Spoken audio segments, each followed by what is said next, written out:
Presentamos Ciclo Celular por la Universidad del Bosque, programa Odontología. El ciclo celular es el nombre con el que se conoce al proceso mediante el cual las células se duplican y dan lugar a dos células nuevas.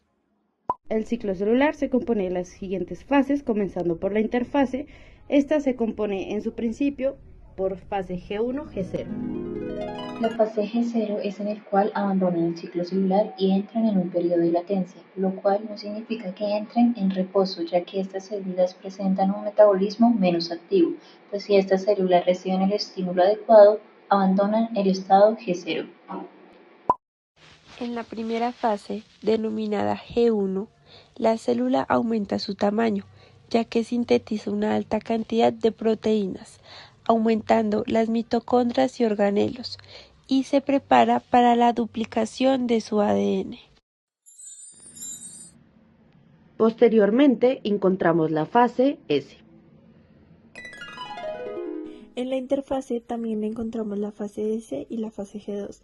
En la fase S ocurre el proceso de replicación del ADN, que es necesario para repartir la información genética de igual manera entre dos células hijas.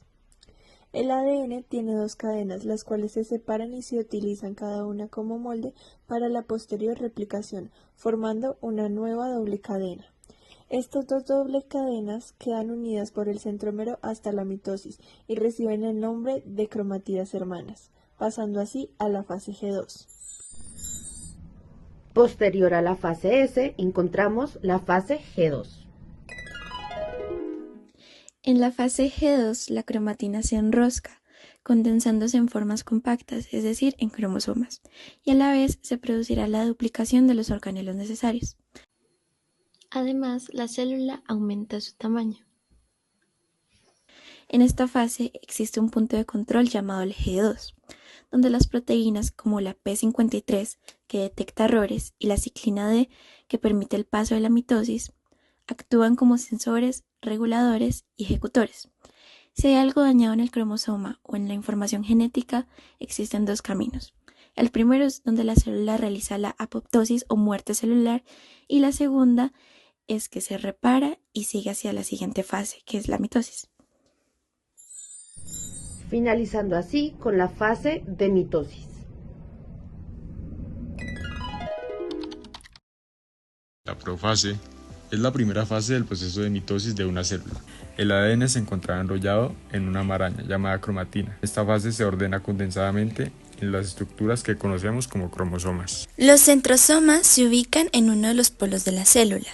Y no olvidemos que el cromosoma en esta fase tiene dos cromátidas.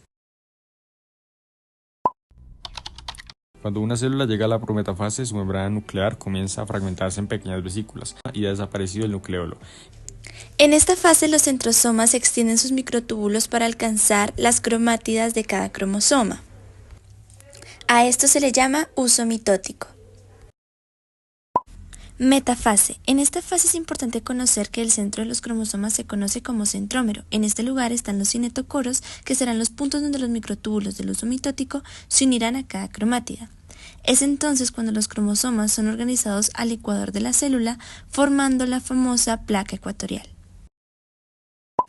Anafase. Luego de que los cromosomas están en disposición ecuatorial, se da lugar la rotura de la unión entre cromátidas hermanas. Esta separación es mediada por los microtúbulos del uso mitótico. Después de su separación, cada cromatida es arrastrada hacia alguno de los polos. Es importante ya que cada polo tendrá una copia idéntica de la información genética esencial para las células hijas. Durante esta fase, los cromosomas se descondensan y se forman nuevas envolturas nucleares alrededor de cada conjunto, creando dos núcleos distintos. Además, el uso mitótico se desintegra al finalizar la telofase. La célula está lista para dividirse en dos células hijas mediante citocinesis.